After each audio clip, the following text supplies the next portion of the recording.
Kí ló ṣẹlẹ̀ tí àwọn ẹ̀nàpèsè kiri wọ́n rírà?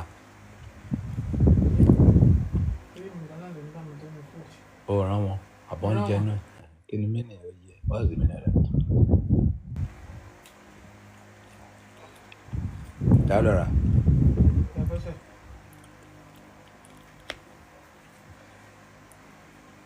Máa fẹ́ takùrọ̀ ya kọ́ńtì náà kí ni ọdún yìí oúnjẹ. Ọ̀rọ̀ ló mi ń ṣe. Ṣé dandan ni pé òun fi nǹkan ṣe?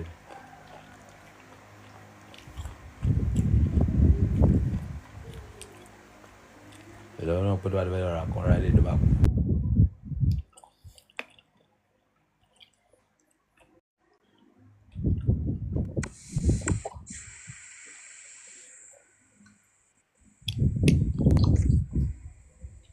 Ẹ káalẹ́ sà. Káàbọ̀. Madam.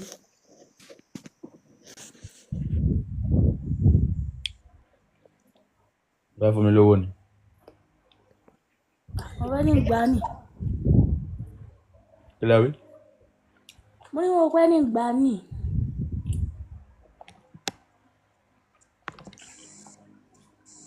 Èmi dòwó. Àwọn onídòwò. Dé lọ ní. Náà ti sá.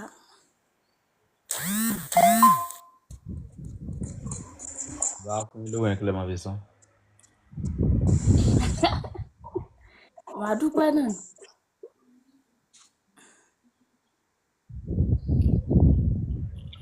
Ìbá dúpẹ́ kí lè rè mí. Èrè tó pọ̀.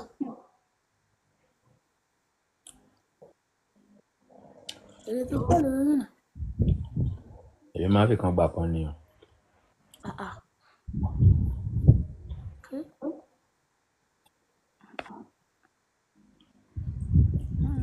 Kí lẹ fẹ́ fi san kí lè mọ ọkọ̀ tí fẹ́ ṣe time is good. Màá dúpẹ́ pé ẹ ṣé o. Mo ní èmi ò láìkì ìdúpẹ́ sẹ́ ẹ máa fún mi ní nǹkan kan tèmi náà máa fi fún yín lówó ni. Kí wá ni mo lè fún yín báwọn o? Kí lẹ̀yin ní? Sá? Kí lẹ̀yin ní? Èmi ní kankan. Èmi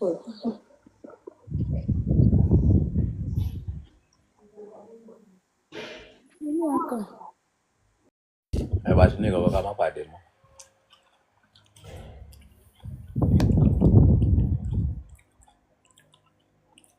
Èlé ló kó fún lọ pé kó lọ fẹ́ra rẹ̀ ni. 1,000 lọ fún mi. 1,500. Ṣé pineapple 1,500 ló wà rà ní tàbí 1,000 tàbí 100 naira? Àmì kò lè dúró máa ń pọ̀ jù báyìí lọ bẹ́ẹ̀. Lọ́sọ̀ wà ń bẹ̀ àbọ̀jù lọ.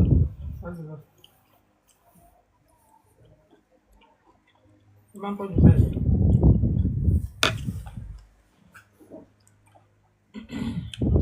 Who be this man?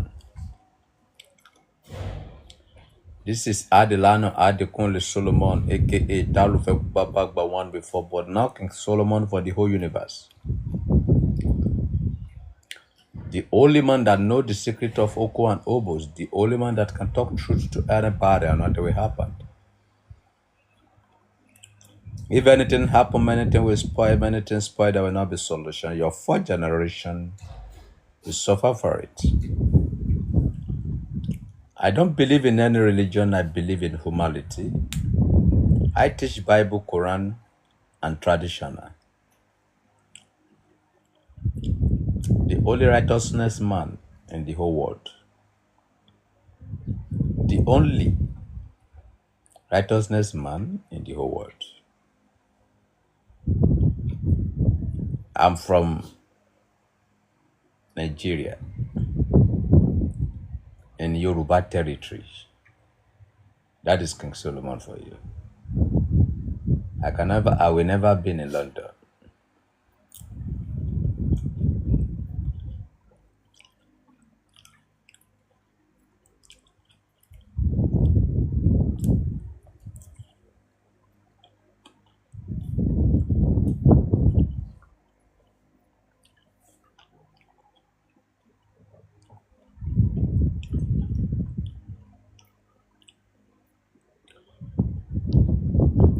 jẹ́ ká lọ gbọ́ nǹkan tí àwọn àlórí kọ.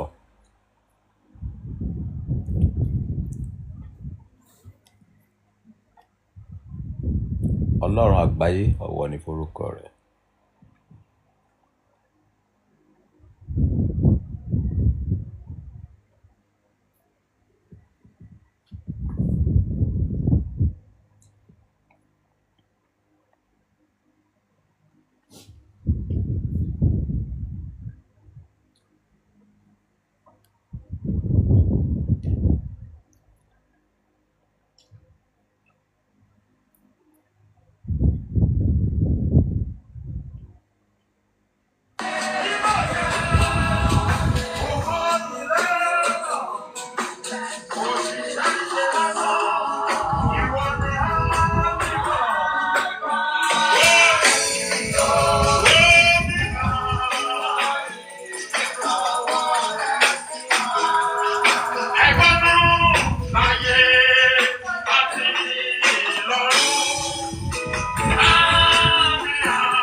Ẹ ti fi tara kò sí.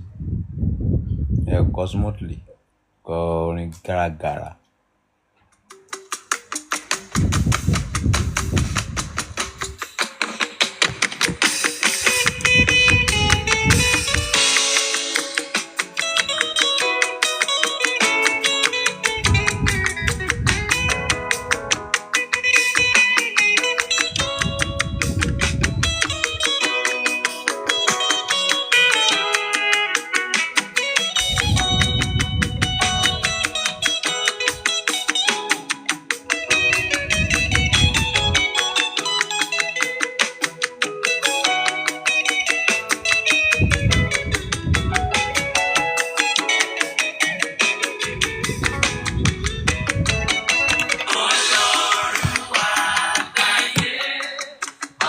Ọ̀wọ̀ ni forúkọ rẹ̀, ìrẹ́ la gbẹ́kẹ̀lé, láì máa jẹ́ kọjú tiwa.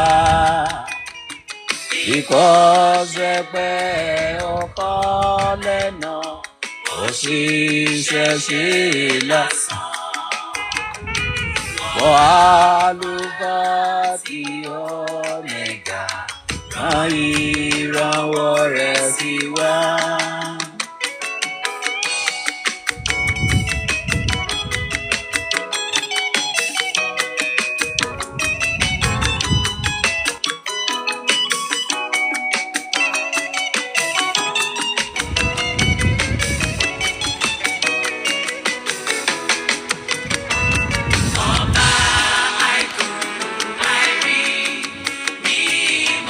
Ológo jùlọ. Ẹni ayérayé tó mú wa lùmọ́lẹ̀ náà. Dádì mi ò bí kò ṣùkú, ó kọ́lé náà o, òṣìṣẹ́ sí lásán.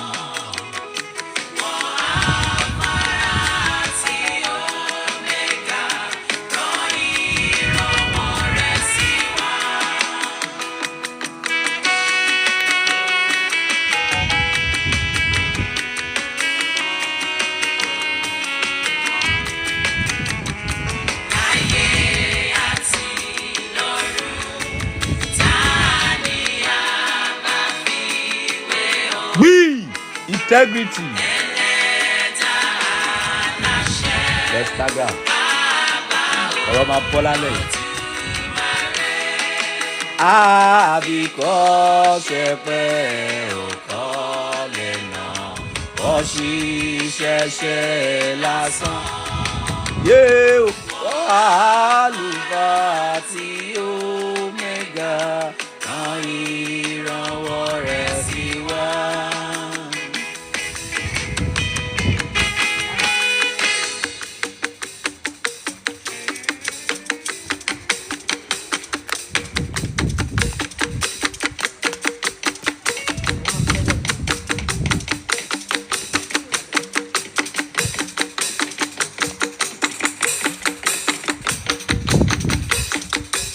Why blue?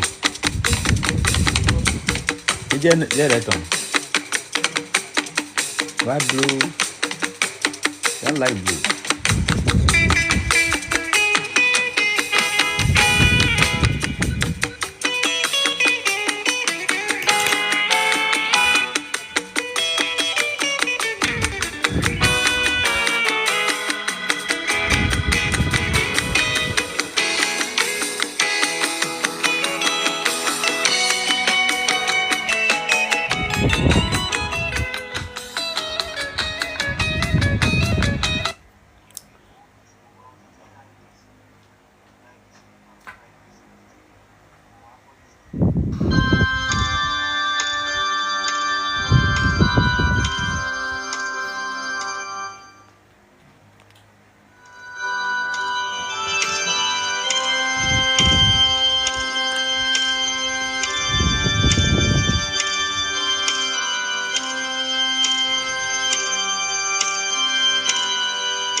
Ṣé ẹ̀yin ké ni? Ẹ má borin wa jẹ́jọ́. Mímí ìwé ni ká máa sunkún kọrin. Ẹ lè kọrin kó ní mínì kó ní ìtumọ̀. Àdúráyè orin gẹ̀lẹ̀. Ẹ kọrin tó ní mi sí nínú. Àdúráyè ẹ sunkún kọrin. Kí ló fa gbogbo dáadáa? Ẹ kọrin tó ní inspiration.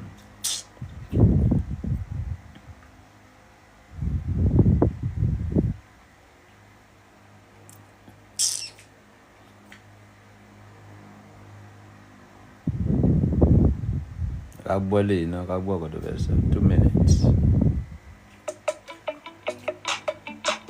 Olúwa, Ọlọ́run, Olódùmarè, ẹni tí gbogbo ẹ̀dá yóò jíyìn fún ní ìkẹyìn. Èmi ni tí ń jẹ́ èmi ni. Akọ̀ má tìkà lẹ́yìn.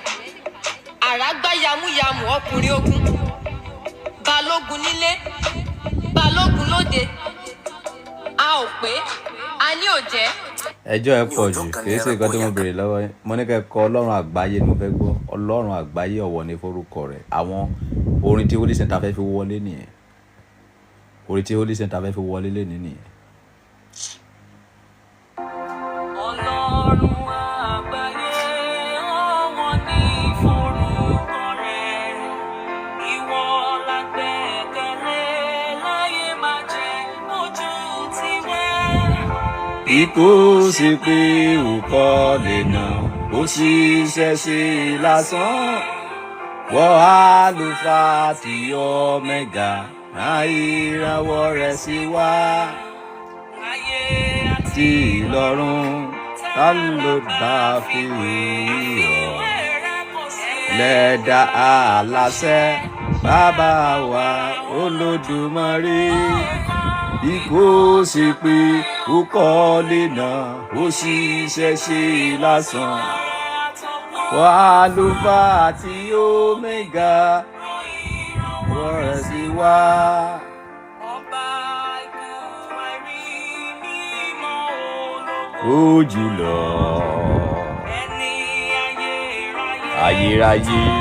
wà nú ọ̀lẹ́lá. Bí kò sí pé òkọ́ lè nà, ó sì ṣẹ̀ṣẹ̀ lásán. Wọ́n àlùfáà tí Omega, ìràwọ̀ rẹ̀ sì wá. Orin wo mo lè fi wọlé yìí o? Ẹ kọ orin hymn kan tó ní inspiration nínú sí comment section ká fi yẹn wọlé. Ẹ kọ orin tó ní hymn kan sínú mo fẹ́ fi orin kan wọlé, àwọn inspiration orin kan.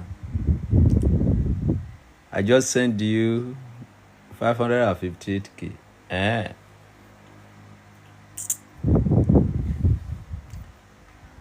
Wò sí o. Ṣẹ́ẹ̀kì àkáǹtì ọba. Ta ló ń sọ̀rọ̀ yìí?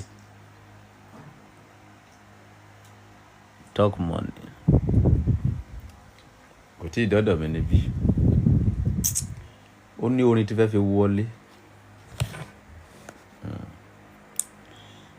Orin wo ni kí n lò kí fi wọlé yìí o? Àwọn tọ̀run fẹ́ sọ̀rọ̀ ògo Ọlọ́run lálẹ́ yìí. Òfurufú fẹ́ fi sí ọwọ́ rẹ̀ hàn. Ọjọ́ dé ọjọ́ fọ́ òun fẹ́ fọ́ òun. Kò sí ibì kan tí a kò gbé gbọ́ èrò wọn la gbogbo ayé já. Jẹ́ kí n lọ sọ́dọ̀ Zion Music náà. Àwọn Zion yìí bóyá wọn ò ní orin sí Zion.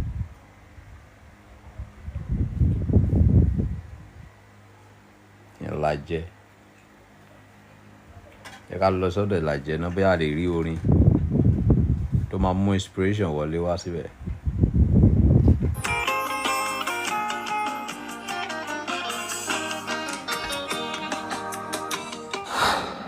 Like a TV.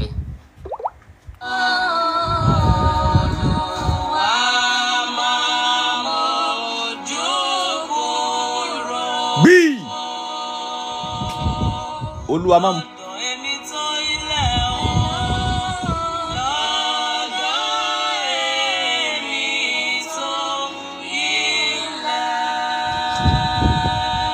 Kí lẹ wí mi gbọ́? Jésù kún ẹ̀ṣẹ̀ ayé mi. Ìjì. Ẹ dúró, inspiration yẹn ò tó. Mo nídìí orin kan, orin àtijọ́ kan. Mo nídìí orin hymn àtijọ́ kan. Hello everyone, we are here to. Kí ló fẹ́ sọ ọkọ tó fẹ́ sọ kí our time is going. Join us as we worship Him. Mo nídìí orin àtijọ́ kan. Bless you as you listen. Orin tó máa pè. Wọ́n kọ Kristi sílẹ̀ o. Torí ògo ayé. Integrity. Ògo ayé lè di ìbàjẹ́. Àfògo Kristi nìkan kò lè ìbàjẹ́. Fún àǹfààní ìwọ tí ò gbọ́ làjẹ, wọ́n fi Kristi sílẹ̀ torí ògo ayé lè dìbàjẹ́, àfi ògo Kristi nìkan ni kò lè dìbàjẹ́. Kàwé síwájú. Ọkọ̀ o bàbá, wọ́n kọ Kristi sílẹ̀ o. Integrity Olúpẹ́pẹ́ àjà tí wọ́n dò yìí. Ayé. Ògo ayé lè di ìbàjẹ́. Oh. Àfògo Kristi nìkan Ó lè dìbàjẹ́. Tẹ̀síwájú.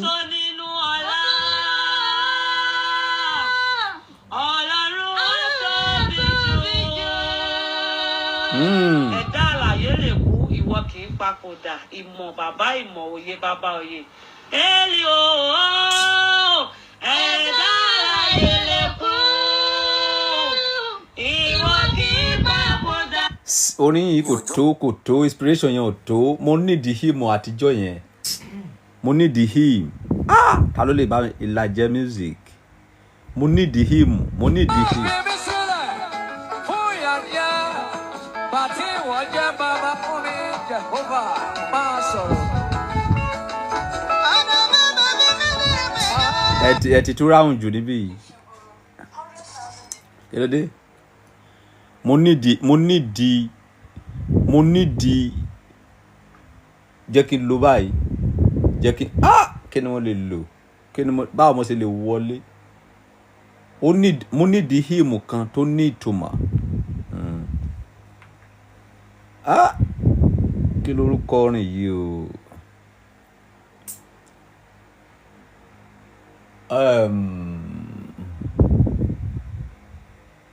Ìyẹn Ọlọ́run ìwọ kan mi. Ṣé kìí ṣe Màlátò ló kọ ni?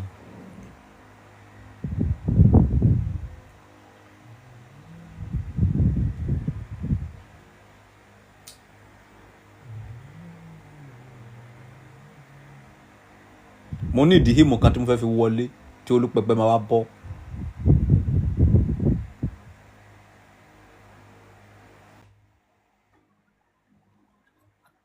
ìwọ tó bá send request this time around, máa ní kó lùgbàdì ayé, mo wà lójú iná, mi ò rí anybody this time around.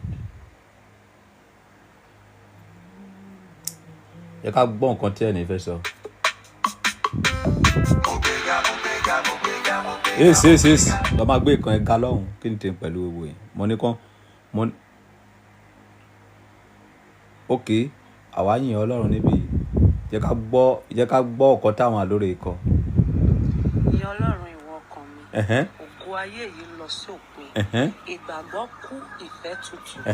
Ayé kò ládùn fún wa. Kí ló kọ kálẹ́tà náà? Èló yìn Ọlọ́run ìwọ ọkàn mi.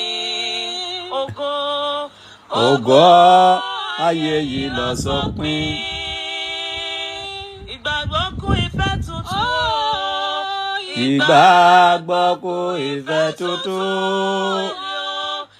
Ayé kò ládùn fún wa mọ́. Ìlú ìbàjẹ́ sànàrí mi.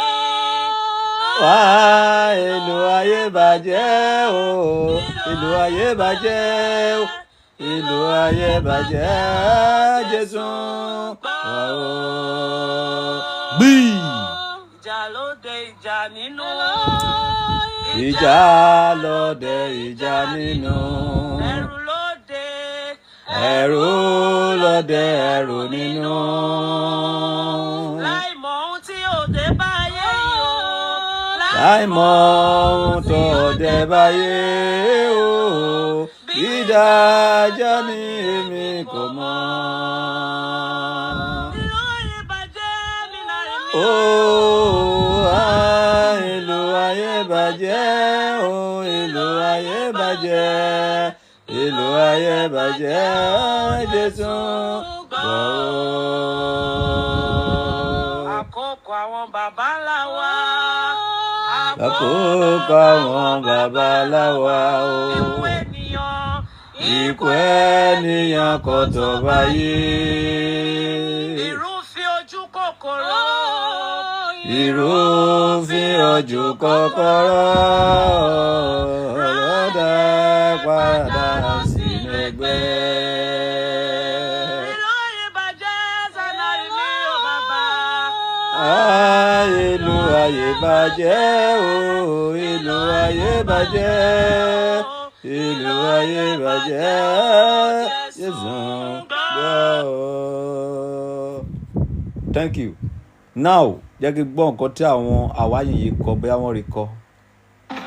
Àwa jẹ́wọ́ rẹ pé ìwọ ni Olúwa.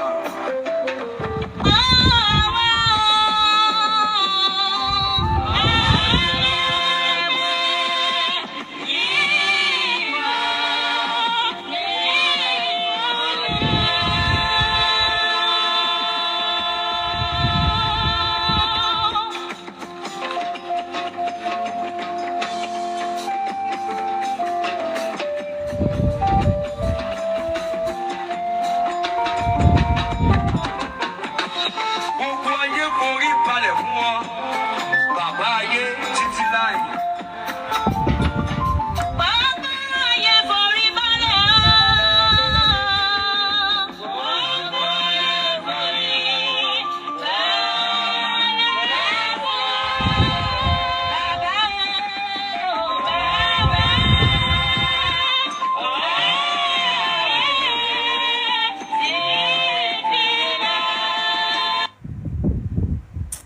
Orin tí ẹ ń kọ yìí ìgbé ọ̀tọ̀.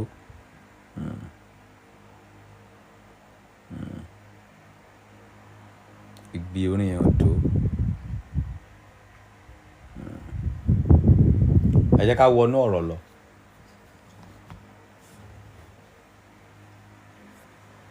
Ọ̀rọ̀ Ọlọ́run yè.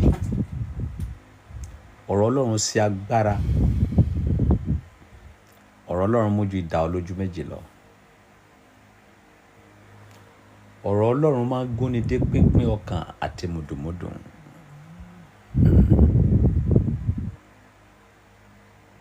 Ṣùgbọ́n gbọ́ kí ni ọ̀rọ̀? Kí ni Ọlọ́run? Ọ̀rọ̀ tẹ́ bá pèrè lọ àwọn Kristẹni, wọ́n á ní Jésù ní ọ̀rọ̀.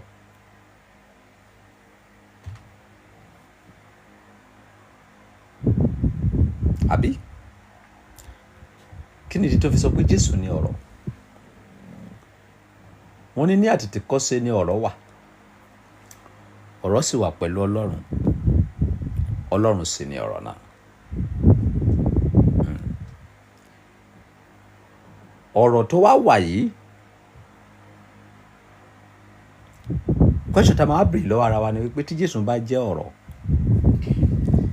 ilé tí àwa ń sọ jáde ìkọ́ kí ló jẹ́? Ilé tó ń jáde látẹnu wa, kàbí Jésù ló ń gbénu, kàbí Jésù ló wà nínú wa tó tá ń sọ jáde? Ṣùgbọ́n kì í síbẹ̀ lálọ́ lénìí. Ẹnìkan bèrè question kan lọ́sàn-án. Ó ní báwo ni ènìyàn ṣe lè gbé ìgbé ayé ẹ̀ láì married?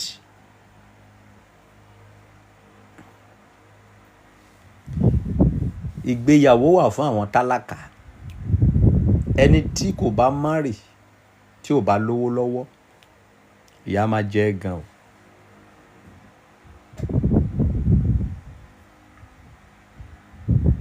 Okay? But ìgbéyàwó kò sí fún ẹni tó bá lówó. Ìgbéyàwó jẹ́ ìdènà fún ẹni tó bá lówó, but ẹni tó bá lówó ni ìgbéyàwó wà fún. So wàá lè máa rẹ́ni báyìí máa sọ̀rọ̀ nínú ilé tó bá fẹ́ ronú. Báwo ni máa ronú mọ́? Pẹ̀lẹ́, Ọlọ́run máa ṣe, Ọlọ́run á pèsè, á tó padà dá. Àwọn tó ní ìgbéyàwó nìyẹn. But àwọn billionaire kò ní ìgbéyàwó kankan. You understand? My big. Okay? So question mi wá lélẹ́yìn ni wípé kí ló fà á tí ó fi jẹ́ wípé àwọn tálákà wọ́n máa ń bímọ ju àwọn olówó lọ? Kí ló dé tí ọmọ àwọn tálákà fi máa ju tàwọn lówó? Ìdí ni wípé olówó ráyè dóbò. Ìjẹkújẹ àwọn olówó ti pọ̀ jù. And then àwọn olówó olóko lọ́wọ́ owó nìkan náà ní. Ìwọ obìnrin tí Ọlọ́run bá kẹ́, ìwọ obìnrin tí Ọlọ́run bá kẹ́ tó bá pàdé olówó, o kò fẹ́ lọ gbówó ọwọ́ ẹ̀ ní kò lè dó ẹ dáadáa because àwọn olówó ò kì í lóko. Because ìjẹkújẹ báyé wọn jẹ́. Wọn ò dẹ̀ like àti máa lo nǹkan tó bá korò. How can we have money? Bó ṣe lè lówó ni wípé kó lọ download Sportybet. Okay? Wà lọ download Sportybet. Wà lọ ta family house yẹ. So tẹ́ bá tó wá ta, ẹ fi ta Sportybet. Ẹ máa dolówó láàrin ọjọ́ kan sí méjì. So bẹ́ẹ̀ sì lè get owó nìyẹn. So olówó olóko lọ́wọ́, owó ni wọ́n ní. Àwọn energy tó yẹ kó fi dóbò, wọ́n ti fi ronú owó lọ. So àwọn olówó òré ayé wá, ayé ìyànà wá, wọ́n wá sẹ́rú ayé ni. So wà ní méjù, má lówó má dẹ̀ ya tálákà. Tó bá ti lówó jù, ayé ìyà ló wá, ó wá sẹ́rú ayé, ó wá sẹ́fà ayé. Ó kó àwọn olówó yẹn kìí jù báyìí lọ. Chóró báyìí ni because wọ́n ti ronú owó lọ títí ayé. Oko wọn gan ò lè rí mọ́. Contract ti pọ̀ jù, company ti pọ̀ jù, investment ti pọ̀ jù. Wọ́n lè ronú wọn àti dóbò gan wàhálà ni. Táwọn ọmọ bá fọwọ́ pa wọ́n lórí Ìbàdàn, fọwọ́ pa wọ́n lára, ọkọ̀ wọn sí níbẹ̀. Ẹnìkan tó béèrè question kan sí. How can we overcome all this wey dey happen for Nigeria presently? Lè overcome inú ẹ̀ lè máa kú sí. kò sí solution inú sẹ̀rìn ẹ̀ lẹ́ máa kú sí gbogbo yín ni o kì í ṣe nìkan o bẹ́ẹ̀ ṣe máa ṣe sẹ̀rìn ẹ̀ nìyẹn títẹ̀ máa fi kú táwọn ọmọ yín máa tó wá bá láti from one generation to one generation ìyá ni ẹ máa dìgbà tẹ́ ti wà ní ìdísẹ̀rìn ni láti 1960 lẹ́ ti wà ní ìdísẹ̀rìn láti ìgbà táwọn òyìnbó ti wá kó àwọn bàbá yín lẹ́rú lẹ́ ti wà ní ìdísẹ̀rìn ẹ tún gba òmìnira tán ìdísẹ̀rìn náà lọ sí wà so bẹ́ẹ̀ ṣe máa ṣe lọ nìyẹn kò sátúnṣe fún yẹn. Any question again? Yeah. Be question. The time is going. A question is the comment section. How can we make heaven? Because you got nothing like heaven, because you don't come from heaven and you cannot go back to heaven. Yeah. Papa, I just like your word. Àwọn olóòótọ́ ènìyàn nìkan ló máa like ọ̀rọ̀ mi. Ọ̀rọ̀ mi ò kí ń ṣe fún àwọn tó ń ti fi ẹ̀sìn ba orí ẹ̀ jẹ́ tí wọ́n mọ nǹkan tó ń ṣe tí wọ́n lè dá ronú mọ́. Kò sí nǹkan tó jẹ́ heaven. So that is it. Tinubu will save this country. Ń tanra yín púpọ̀. Tinubu will do his best and leave the rest.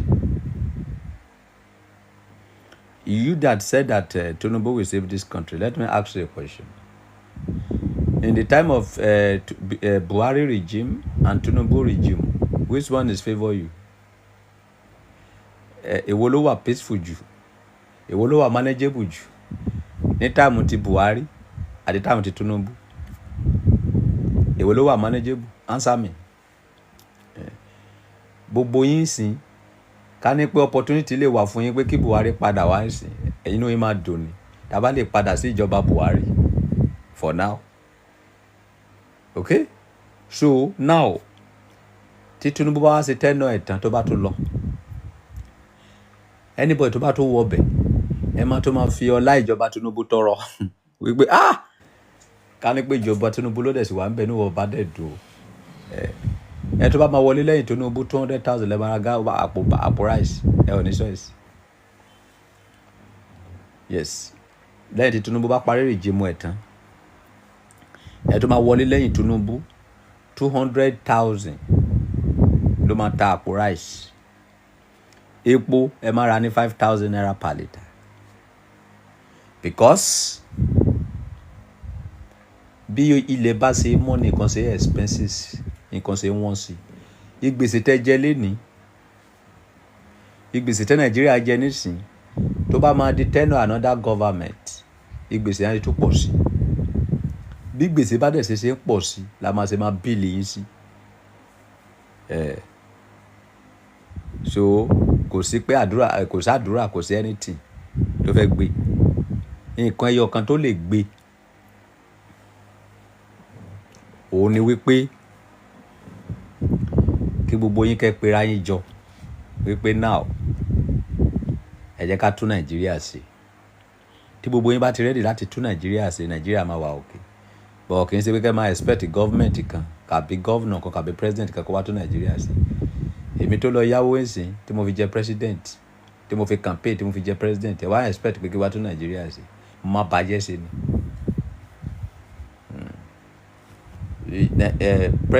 Presidency, governance is a business. When you have money to settle people, then you can become a president. When you have money to settle a people, you can become a governor. It's not about politician again. It's a business. Tó bá ṣe lówó tó láti fi run business yẹn ló máa ṣe débẹ̀. O dẹ̀ lè expect èmi kí mi lọ yáwó kí fi ṣe business kí wàá máa fún yín lọ́fẹ̀ẹ́. Why do you say there is no heaven? Do you come from heaven? As you don't come from heaven, you cannot expect to go to heaven, man. You come from your oboya. You got when you know. Good evening, sir. How are you? Fine.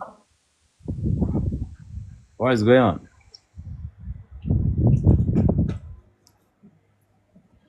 About the sile ni. I want to ask you a question. Oh yeah, ask now.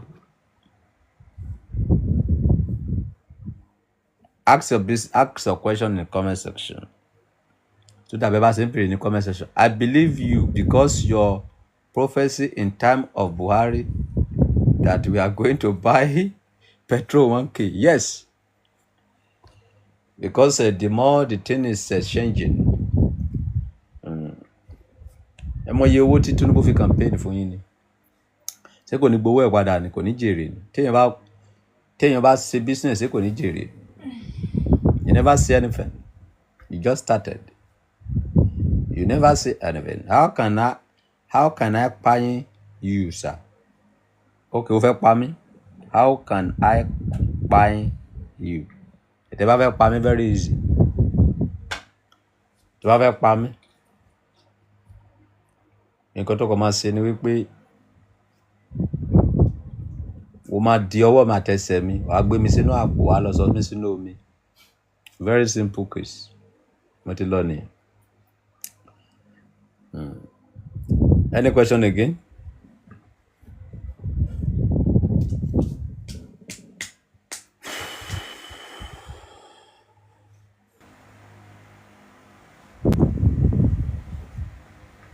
Any question again? See, jẹ́ kí n yọ ẹ̀wọ̀ ẹranko ìkúrò bí iná. Ọmọ tó bá ti lẹ́kọ̀ọ́ a máa yọ dànù.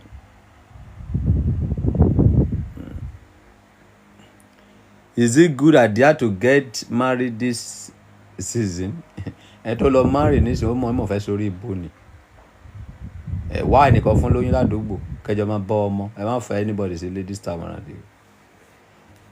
Oísì ni. Ẹnìkan tẹ̀lé jọ fẹ́ ra yín sí ladies time around. Tóbìnrin bá níṣẹ́ tọkùnrin bá níṣẹ́. Tí ọkùnrin yẹn tó ń gẹ̀ẹ́tì owó tóbìnrin náà gẹ̀ẹ́tì owó ẹ̀ lè máa fẹ́ ra yín sílé. But ẹnìkan ò níṣẹ́ ẹnìkan fẹ́ máa gbé bùkátà ẹnìkan láyé Tinubu. Wàá lùgbàdì ayé ọrùn àgùn. So má lọ marry anything o. Ẹjọ́ dúra yín lóyún kí àwọn family méjèèjì kan máa bọ́ oyún yẹn kọjọ máa tọ́. Wàá máa wá láti ilé bàbá wa lọ wàá máa ra so kórúkà kò gbé bùkátà ayé ẹ̀. Tí bàbá rí bá family kan tó sọ fún yín sí pé ẹ lọ marry. Àwọn ẹgbẹ́ gbogbo ló ti bímọ sọ pé káyàrá san pa tí o bá ti lè fún ẹ lówó. Can you become a appointed person in the country as a leader? I'm a leader already. Yes. The difference there is I don't collect salary from government, but I have impact in Nigeria and all over the world. Because when I talk, people follow the instruction, and there are some my discussion that government are working with. Yes. Báwo mo ṣe lè sọ? Mi ò gba salary lọ́wọ́ ìjọba, but mo jẹ́ leader ní Nàìjíríà àti ní gbogbo àgbáyé. Àwọn ọ̀rọ̀ kan wà tí mo máa ń sọ tó jẹ́ pé àwọn ìjọba ń ṣiṣẹ́ lé lórí. Àwọn nǹkan kan wà tí mo máa ń sọ tó jẹ́ pé gbogbo àgbáyé ń ṣiṣẹ́ lé lórí. Yes. So the difference there is that I don't collect salary from government. But gbogbo àgbáyé ló sọ salary fún mi. Ẹ dẹ̀ máa san kù ni. Ẹ máa san salary fún mi kù ní ẹni choice.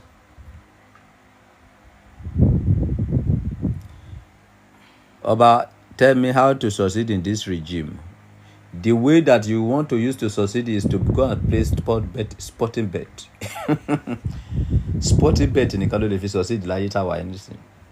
Tí o bá ti lè play sporting bet kò sọ́nà àbáyọ kankan, wàá ṣiṣẹ́ wàá fẹ́ kú. Gbogbo àwọn ọmọ tó ń lọ sí ṣọ́ọ̀bù gbogbo wọn ti di hook up lady. Lọ́sàn-án ò lè rí wọn ní ṣọ́ọ̀bù ṣe ló máa ti ṣọ́ọ̀bù pa tó máa lọ sí hook up. Why? Torí wọn ò tà. Gbogbo àwọn ọmọ tó kọ́ṣẹ́ tailor, tó ń kọ́ṣẹ́ hairdresser, tó ń kọ́ṣẹ́ igbá, gbogbo wọn pátá ilé tó pọ̀ jù ní wọn ti di hook up lady. Ọ̀sán báyìí tó bá dé ṣọ́ọ̀bù wọn ti tilẹ̀kùn pa wọn ti lọ sí hook up. Why? Because they don't sell. Nobody patronize them again. Ṣèbẹ́ni tó bá lówó ló máa lọ ṣe irun. Ṣèbẹ́ni tó bá lówó ló máa lọ ṣe make up. Ọ̀pọ̀lọpọ̀ hook up ni àwọn ladies yẹn fi ń gbéra. Tó bá gbé kò sí hook up ní àìmọye ladies tó máa ti kú dànù. Ọ̀pọ̀lọpọ̀ hook up òun náà dẹ̀ fi ń gbéra báyìí. Oba, give me sporty bet code. Èmi ti repent mi ò ta mọ́. Okay, wo ti máa ń ta o win. A jẹ́ pé ẹ̀dá kan lájọ gbé wá sáyé nìyẹn o. Sporty bet ò gbé mímọ́ mi ò ta. Lálẹ́ báyìí wọ́n ti máa gbá bọ́ọ̀lù lọ báyìí. tó bá pààyè ìgbà kan ẹ lè rí mi lórí life by now máa tó wà lórí iṣẹ́ mi ṣùgbọ́n I cherish happiness more than kí n máa kẹ́mi mi sókè lórí nǹkan tí ò ní fún mi lówó.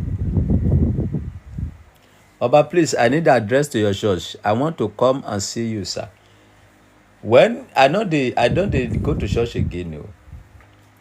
I don't have church again. I don't give people my church. I don't give people.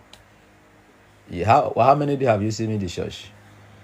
If you want to see King Solomon, you will collect my phone number, WhatsApp number. Then you will pay for the appointment, 100,000 naira. Then I will tell you where I am. Then you will come and meet me there. You will pay for the appointment fee.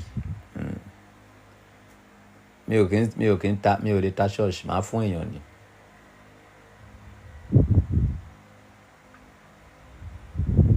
Oba, don't play cup always. Play league. You will win sport bet. How? Èwo ni league? Àwọn wo ló ń jẹ́ league? Wọ́n tún fẹ́ sẹ́sìn. No, jẹ́ kó wá sókè kó wá ṣàlàyé bóyá tí bá play yẹn bóyá mo tó lè jẹ. Wá sókè kó wá ṣàlàyé ilé tó ń sọ yìí. Èwo ni league fún yẹn lẹ́ ń sọ?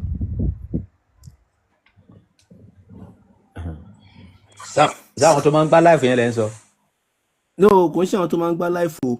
Orúkọ tó ń play lédè báyìí táwọn England ń play báyìí ó máa ń wà fixed.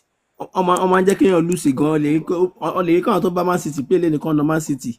But ká ní pé league ìlú gangan ni wọ́n ní fẹ́ lose guard, wọ́n fẹ́ win. Ok, ní sùúrù àwọn tó ń gbálẹ̀ nílẹ̀ àkílẹ̀ sọ pé ó ṣẹlẹ̀. Kọ́ọ̀pù làwọn yẹn ń gbá bẹ́ẹ̀ yẹn so wọn kì í fara sí. Ok, wọ́n lè ná Man City lénìí. Bí lucky ni Man City fi win lénìí bẹ́ẹ̀ 2-1 lọ́gbá tó wọn ní fara sí bí league ìlú gangan bí England gangan but kọ́ọ̀pù ló ń gbá báyìí. Èmi kò kí n play man play but mi kì í play kọ́ọ̀pù. Táìmù wo náà máa ń gbá league yẹn? Bọ́n ṣe ti play cup ní wíìkì yìí nsìn tó bá máa di next week league ló máa gbá. Ṣé wọ́n ti gbá tèmi tán báyìí ká lọ ta tèmi? ní wọ́n sì ń gbá lọ mo ń wo Newcastle lọ́wọ́ báyìí àti Birmingham wọ́n ń gbá 2-2 lọ́wọ́ báyìí tí ò dẹ̀ tẹ́ pé cup lu Newcastle àti nà wọ́n pa. Newcastle wọ́n how many minutes náà ti gbá? Wọ́n ti gbá 51 minutes báyìí 2-2 ló ń gbá lọ báyìí live. Ó ti lọ Newcastle ló máa nà. Kò tí wọ́n ti lè ná kọ́ọ̀pù ni àwọn eléyìí ìdánwò bó ṣe wà yẹn kọ́ tí mo sọ nìyẹn kọ́ọ̀pù ni bó ṣe wà yẹn. Wọ́n ya wèrè gan káwọn Newcastle wọ́n mọ bó ṣe score bí wèrè àwọn eléyìí ò ráyè. ọba mistake tẹ́yìn ṣe nìyẹn ní league wọ́n máa ń ya wèrè tó máa ń pé league ìlú ni wọ́n lè ti nà ilé pa Birmingham tó yẹ pé àwọn under wọn lọ́wọ́ níbi relegation ìmọ̀ràn tó wà kékeré lọ́wọ́ wọn sí ní Premiership ló ń bá wọn gbá tútù yìí ká nípa tó wà Premiership ní sí wọ́n á ti nà wọ́n. So àwọn náà tó bá di cup bẹ́ẹ̀ wọn kì í to player gidi. bọ́ọ̀lù mélòó lókùn tó máa gbá lé ní jẹ́ kí lọ wò wọ́n. Ó dà pé ó sì ku àwọn èèyàn kan láfítà àwọn eléyìí. jẹ́ kí n lọ wo time tó máa gbà. bọ̀ tó bá tún jẹ mí Ṣàngó máa wá pa ẹ́ o tó bá tún jẹ mí tẹ́lẹ̀. nǹkan tí mo sọ ni pé kẹ́ má play cup líìgì ní kẹ́ gbá. mo ti repent o tó bá tún rè mí lọ tó bá tún padà jẹ mí. nǹkan tó ṣẹlẹ̀ ni pé èmi ò tó play. èlò ni mí ná Empoli gbá. kí ni scores àwọn yẹn. àwọn wo Empoli. àwọn yẹn ti gbá ní 6 o'clock. wọ́n play kódà kan play lọ́wọ́ lẹ́ẹ̀kan ó lọ ń gbá lọ first half lẹ́ẹ̀kan mo lè wò ó sì. Newcastle àwọn kan máa gbá àwọn gbá títí lọ. ok àwọn kan máa bẹ̀rẹ̀ ní 8 Girona àti Torino. orí àwọn yẹn sì kọ́ọ̀pù làwọn yẹn èyí tó bá dá ń bẹ̀ ẹ lè play. ok irúfẹ́ àwọn Torino yẹn nísìnyí ẹni tó bá good ló máa win àbí. ló máa win náà nítorí cup làwọn yẹn gbá nílùú wọn bẹ́ẹ̀ England ló ń gbá cup lẹ́nu. irúfẹ́ Brington àti Chelsea yìí ńkọ́ 9 o'clock ló máa gbá káwọn yẹn. orí àwọn ẹbẹ yẹn wọ́n lè lọ́nà Bristol yẹn lè lọ́nà Chelsea bẹ́ẹ̀ yẹn so kò kí wọ́n ní Chelsea ò ní tó player gidi kọ́ wọ́n lọ ní injury fún league gangan. Atletico ńkọ́. àwọn Atletico àti Real Madrid ẹ̀mọ́ kan àwọn méjì ẹjọ́ lé so gógó lè ṣẹlẹ̀ àwọn méjì máa score ara wọn. ṣèbí Real Madrid làwọn Ronaldo. ni Ronaldo ti kúrò ńgbà yẹn ni o ló ti kúrò ńgbà yẹn. Ronaldo síbẹ̀ mọ́. ó ti kúrò ńbẹ̀ tipẹ́tipẹ́ ó ti lọ sí Saudi. Okay. Torí àwọn méjì jọ bá ọjọ́ tó ra wọn ni so. Bẹ́ẹ̀ ni. Bọ́ọ̀lù máa ṣe pọ̀. Bọ́ọ̀lù ṣe pọ̀ tó ń fẹ́ gbá lẹ́nu yìí o. Bọ́ọ̀lù wà lẹ́nu ìkọ̀ kọ́ọ̀pù ló àwọn Chelsea sì máa play. Báwo ni wọ́n ṣe dá ti kọ́ọ̀pù yẹn àti ti kíni yẹn mọ̀? Mi ìwọ̀n bíi tí ń wò ó ń sìn ewu live score tẹ́mi wà ń sìn wọ́n gbé síbẹ̀ pé FA Cup round 4. Ó là lèmi ti ń wò ó. Èmi ti repent. Tọ́ bá lọ sí live score ń sìn ó kó ogun jáde á wá sọ fún yín bí a cup ni o bóyá league ni o FA Cup ó gbé síbẹ̀. So wàásù tẹ wá wàásù fún mi báyìí kí tó lọ padà ta tẹ́tẹ́ àbí. Advice tèmi kọ fún yín ni pé cup yẹn ẹ máa gbọ́kànlé wọn ẹ má máa play cup ẹ lè máa fi wíìkì cup yìí kí ẹ máa fi sinmi kó di Premier League gangan tójú oníkà tó máa jọ bára wọn pò ẹ lè fi kánibá play sporty ni orí tèmi máa ń play ní ìlú tèmi wà ẹ̀sìn mo lè máa fún yín kóòdù bí máa ń jẹ lẹ́ẹ̀kọ̀ọ̀kan bò kó ṣe gbogbo àbọ̀tán èmi máa ń jẹ wọ́n ju kọ́ jẹ mí lọ. ọ̀tún ìṣẹ̀lẹ̀ ní mímọ́. Mọ̀ ń bọ̀ ẹ̀dọ́ wá fẹ́ lọ sí ìjọmọlúwàbí fóònù nọ́mbà ìjọmọlúwàbí lélẹ́yìí 091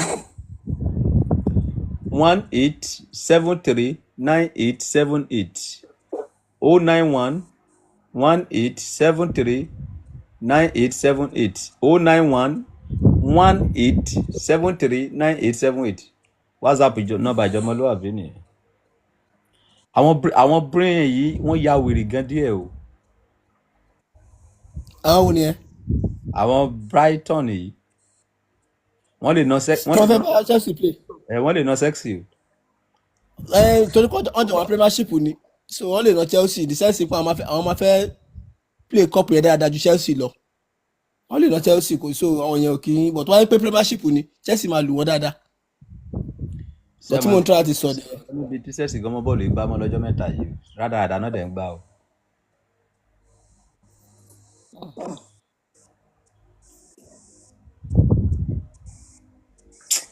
Tẹ́ bá tún dá mi padà sí ìdí tẹ́tẹ́ ní wàá tún dé. Kò ń ṣe pé mò ń dá yín padà nǹkan tèmi sọ ni pé ẹ má máa play cup. Jẹ́ kí n kọ́kọ́ gbọ́ advice lẹ́nu àfáà náà. Àfáà. Kábíyèsí sá. Kí ni advice ẹ lórí ọ̀rọ̀ tó wà nílẹ̀ ṣé kí tó lọ tá ni? Kábíyèsí tó bá kọwájú sí yín kẹta tó bá kẹ̀yìn sí yín kẹta tó bá kẹ̀yìn nìkan dérò ara yín pàṣà. Kò sí advice. Mi ò ní mọ̀ràn kankan torí mi ò ti ṣe mọ́ èmi ti jáwọ́ ń bẹ̀. Wọ́n ní ọba na temptation to collect the money wey you don say. Kí ni advice ẹ? But àwọn ló jẹ yín báyìí náà ẹ̀yin ò tí ì jẹ wọ́n ó yẹ kẹ́yìn gbowó yín padà. Ọláolúwa ẹnìkan tẹ̀ sọ̀rọ̀ sí mi lánàá ọ̀rẹ́ dẹ̀ fẹ́ ṣe mọ́ mi lára ó lọ bá ìjọ gbọ́n and relax you will still come back.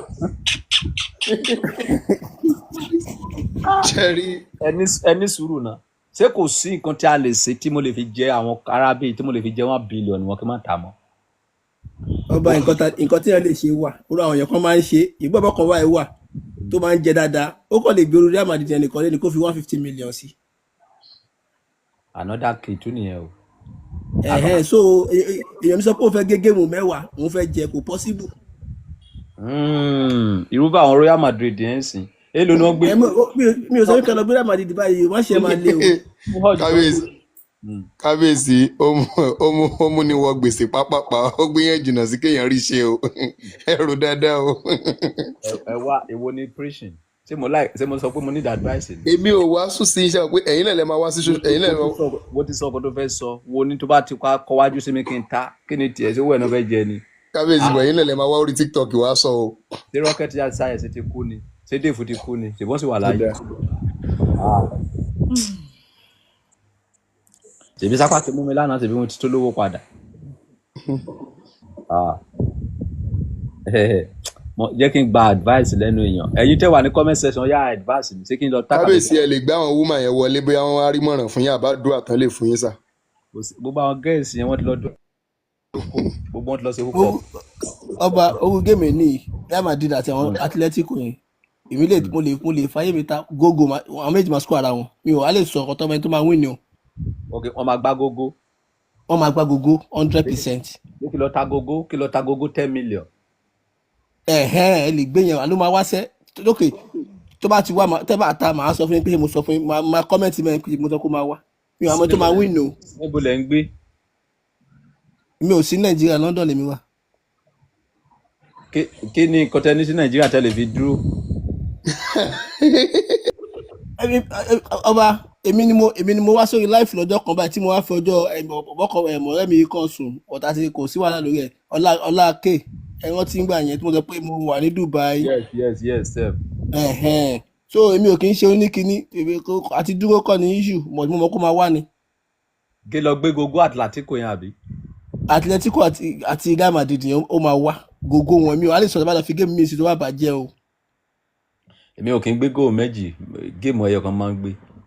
àwọn méjì máa score ara wọn ó sùn. sexy àti kí lórúkọ ẹ kọ sexy àti. àní mi ò bá ń sọ̀rọ̀ lọ síbi cup ọba mi ò sọ̀rọ̀ lọ síbi cup. but sexy and Madrid. Brighton yẹn but Atletico Madrid àti Real Madrid yẹn bí ẹni pé àwọn ìlú fẹjọba ara wọn play ni so góò máa ṣẹlẹ̀.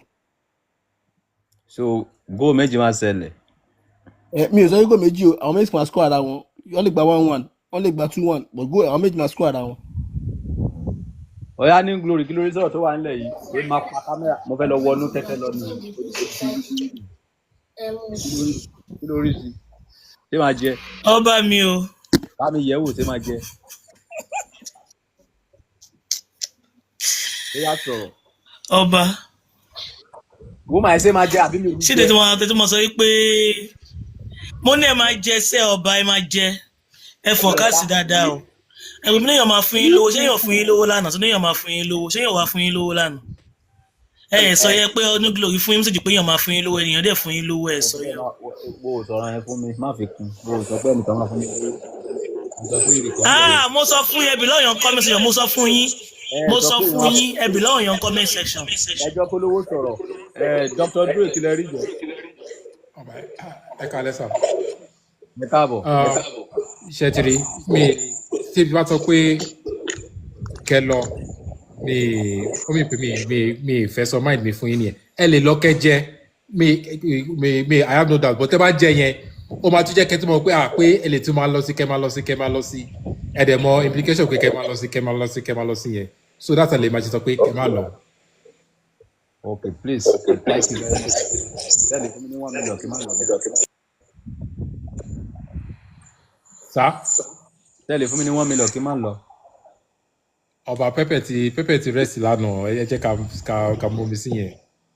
Ilé ìtẹ́ sọ wípé máa wá àwọn pẹ́pẹ́ ta lọ́jọ́ yẹn tọ́sẹ̀ ti ta ní ti Amẹ́ríkà yẹn.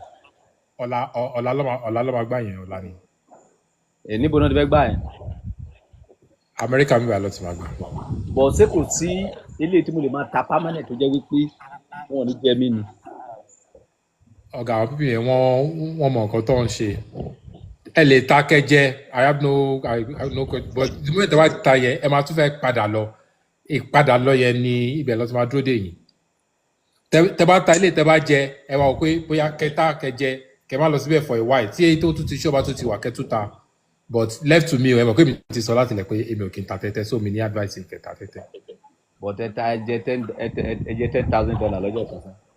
Ọba cruise nìyẹn cruise ni màá jẹ $10,000 gbogbo palace ní mi cruise ni mi ta ṣe ń gbá mi ta.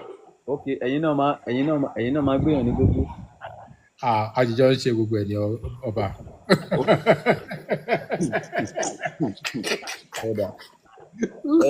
kí n fún yín lámọ̀ràn kan ọba. Ó yá sọ àmọ̀ràn yẹn mú gbọ́. Ó yá mọ́. ṣé rí géèmù wo lẹ fẹ́ gbé ṣé Real Madrid lẹ fẹ́ gbé àti Chelsea. ẹ jẹ́ kí kó lọ gbégo ẹ jẹ́ kí gbé àti sẹ́ẹ̀sì àti kíní ẹ jẹ́ kí gbé gogo èkejì náà gogo. bẹ́ẹ̀ ṣe máa gbé nìyẹn tó máa gbé kan náà draw. Gogo yẹn náà ni gogo ẹ táwọn méjì bá ti score mo ti win nìyẹn. so irúfẹ́ ọba mo ti sọ̀rọ̀ tó síwájú mi ò lọ́wọ́ sí àwọn Chelsea àti bẹ́ẹ̀ ṣe máa gbé gangan nìyẹn àmọ́ tí fẹ́ fún yín nìyẹn. ọba ìtẹ́mi ní kẹgbẹ́ Real Madrid àti Atletico Madrid Spain Cup Spain League. kí n gbé gbogbo àwọn méjì àbí. wàhálà yẹn máa wá ìyẹn máa wá. ok but ta lẹ́rù kó máa win inú àwọn méjì. Real Madrid ló ń tọ́pù. Real Madrid ní upper hand láti win. mo máa fẹ́ gbé ẹni tó bá máa win àti gogo. Real Madrid ní agbára láti win nítorí àwọn náà tọ́pù league àwọn náà wà lókè Atletico but géèmù máa ń yí gbà mí káwọn náà lo egungun wá àwọn ẹ̀dẹ̀ ló wà nílé so àmàtúrò lọ síbi side ibẹ̀ yẹn náà. irú bring yìí tí wọn ò bá gbá draw wọ́n lè ná sexy o. mi ò mọ̀ pàtàkì àwọn Chelsea nítorí cup ni wọ́n lè ná Chelsea ó possible.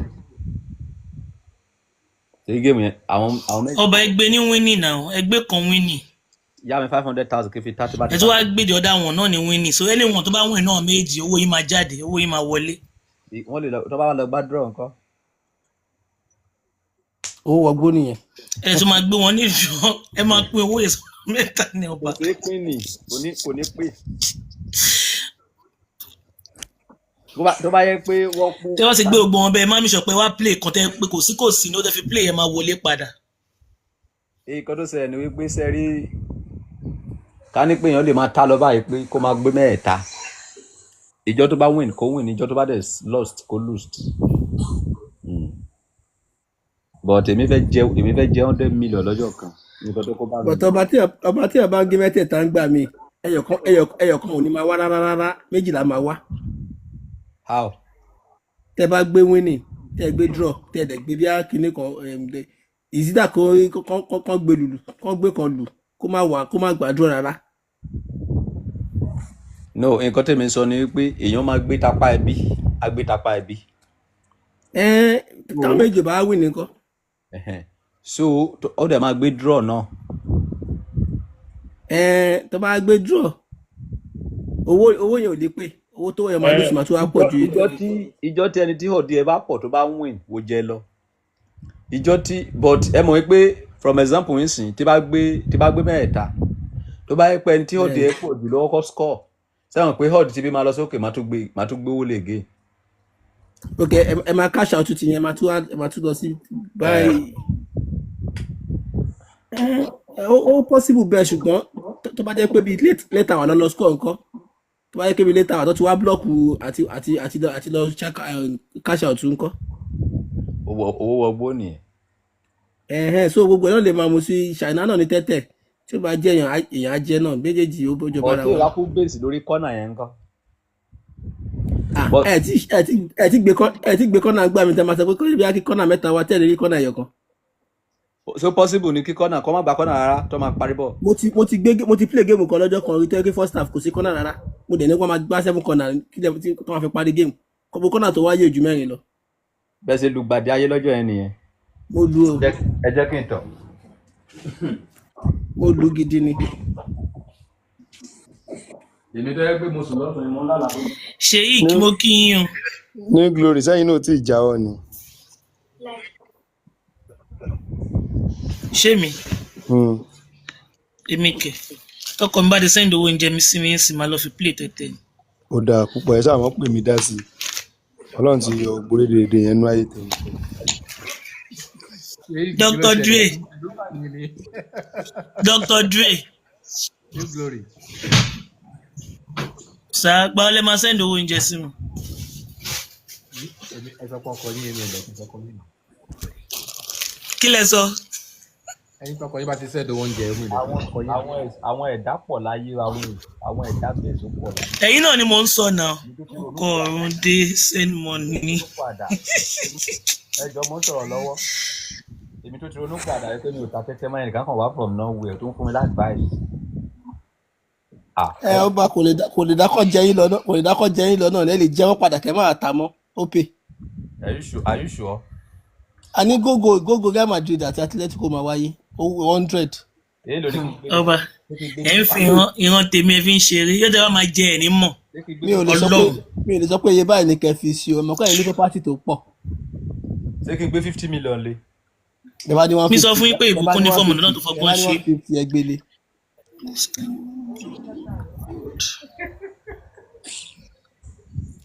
I cannot give you code èmi ò mọ forecast o. tèmi kàn ní pé ẹ gbé winning gógó kẹ̀dẹ̀ tún gbé draw. Kò possible bó ti sọ yẹn sẹ́ ìkan máa less ẹ mọ̀ pé wọ́n lè gbé 1.3 síbí wọ́n gbé 10,000 so impossible bẹ́ẹ̀ yẹn. ni ò bá níyà kó má dégbò ẹ̀yìn o. ẹni tó bá tún wà ẹ̀sùn níbí yìí dára o ẹni tó hàn kó wọn ta tẹ́tẹ́ kó má ta o ẹni tó bá tẹ̀ fẹ́ ta kó tẹ́tẹ́ ta sílẹ̀. kò jù bẹ́ẹ̀ lọ aláfẹ́ ta ìfowólẹ̀ ká ta. èló ni ẹ̀wọ́ mọ̀ kó tá máa ṣe tó bá ṣúọ̀ fún ẹ̀kìrán tó sọ yìí fún mi ní 500,000 má bàa fi fún ẹni 1 million after ti bá ta tán. ṣé mi lè bá wọn bá. no new glory.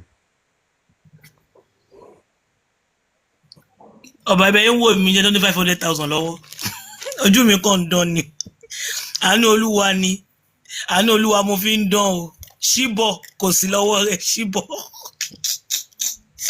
mo kàn ń glo lọ́la pé mo ń lo àwọn supplement tó mẹ́ẹ̀bẹ́ ni mo ṣe ń glo ṣíbọ̀ ò sí lọ́wọ́ mi ṣíbọ̀ aláàánú mi kó locate mi náwó lọ́wọ́. báyìí tó gbé kìnìún lọ bá ẹranko ṣé kí n tẹ̀lé advice ẹ̀ lé nìyí.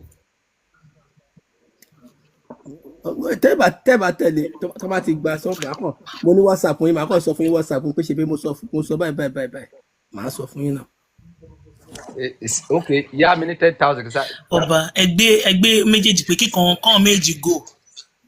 yá mi ní 10 million kìsà fi ta màá bá fún ẹ ní parí oṣù. ṣé ní glory lẹ́nìkan yá yín ní. no ọláolúwa. àbí dádì tí wọ́n gbórí ẹkùn sọ́dọ̀ wọn. ọláolúwa ni mo bá wí. ok. àwọn ní lórí ẹkùn ló ń bá wí ṣé ibi tí mo ní 500,000 ọláolúwa fẹ́ ó ní yẹ 10 sáré million tẹ̀sọ́ bàbá yẹn 3,400. ibi tí mo dá ní 5,000 lákàntì. ọba ẹ jẹ́ kí n sẹ́ndì lọ́yà sí yín kẹ́ fi ọjọ́ ọmọlúwàbí. 5,000 mi ní lákàntì. èyí lè fẹ́ fún mi èkí lè fẹ́ fún mi sí. mo ní kí n sẹ́ndì lọ́yà sí yín kẹ́ fi ọjọ́ ọmọlúwàbí dúró.